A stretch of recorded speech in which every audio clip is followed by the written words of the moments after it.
আজকে তো রামনবমী, তার উপরে বাসন্তী পুজো, নবমী পুজো, তাই আজকে যাচ্ছি আশ্রমে একটু ভোগ প্রসাদ। প্রকৃতির কি বিচিত্র রূপ বলো, কখনো খুব গরম আবার কখনো খুব ঠান্ডা। আজকে তো ভীষণই গরম, ভীষণই লু বইছে।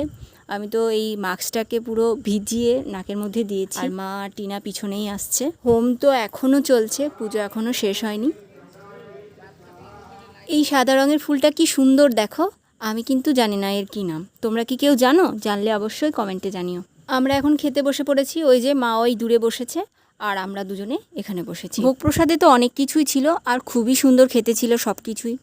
এর মতন পাতা পরিষ্কার করে আমি তো কখনো আগে খেতে পারিনি। পুজো তো শেষ হয়ে গেছে, এবার আমরা হোমে তিলক নিয়ে বাড়ি চলে যাব। একটা লাড্ডু খেতে খেতে রেডি হয়ে যায় আরতি দেখতে যাব।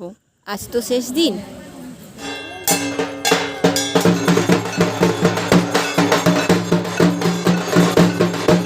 চলো প্রসাদ নিয়ে নিয়েছি, এবার বাড়ি আবার পরে দেখা হবে। টাটা।